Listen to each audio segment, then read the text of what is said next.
Вот так выглядит. 2 kiloqramı 60 manatdır. Almışam, sevinirəm və tərkibinin zənginliyinə görə bu məhsulu çox sevirəm. Кушаю, радуюсь, думаю, вкусно, полезно, белки. Sosial şəbəkələrdə yayılan bu video görüntülərdə saxta krevetkaların satıldığı iddia edilir. Krevetka alan şəxsin iddialarına görə aldığı məhsul kağızdan hazırlanıb. Недавно наткнулся на видео про поддельные креветки. Что вы думаете? Amma bu günlərdə aldığım və çox məşhur mağazadan aldığım krevetka məni təəccübləndirdi. Soyuducudan çıxaranda gözlərimə inanmadım. Sən demə, hansısa mənşəyi məlum olmayan kağızdan hazırlanıb və dadlandırılaraq qablaşdırılıb. Где-то я смотрел, там какой-то крахмал, вкусовая добавка. Satıcılarsa deyirlər ki, dəniz məhsulları bazara Çin, Çili, Norveç, Hindistan, İspaniyadan ixal olunur və yerli tədarükçülərdən də məhsullar gətirilir.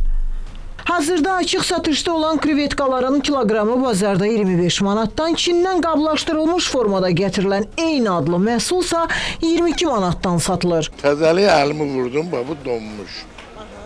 Özüm marazilkadan çıxır. Yaxşı məhsuldur. Yaxşı məhsul deyil. Sizcə yaxşı məhsul necə olmalıdır?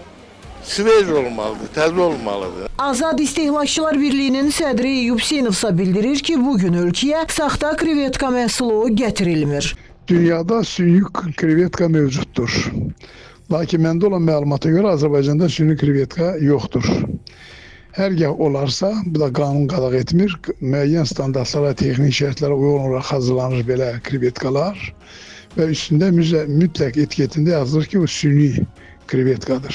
Sosial şəbəkələrdə yayılan məlumatla bağlı Qida Təhlükəsizliyi Agentliyi tərəfindən araşdırma aparılıb. İstehlakçıdan əldə edilən məlumat əsasında məhsulun müvafiq idxal sağlamlıq aktı ilə təmin edildiyi məlum olub. Məhsulun satışının həyata keçirildiyi qida obyektində plandan kənar yoxlama keçirilib. Baxış zamanı yayılan video məlumatdakı məhsulla eyni əmtəyə nişanlı ümumi çəkisi 28 kiloqram dondurulmuş krevetka məhsulu müəyyən edilib və nümunələr götürülərək laborator müayinələrə cəlb olunub. Bununla yanaşı yoxlama zamanı qida obyektlərində müvafiq icazə sənədləri olmayan və qanunvericiliyin tələblərinə uyğun etiket və markalanma ilə təmin edilməyən ümumi çəkisi 30 kiloqram yerli krevetka məhsulu da aşkarlanaraq satışdan kənarlaşdırılıb. Nöqsanlarla bağlı mağaza rəhbərliyi barəsində inzibati protokol tərtib edilib.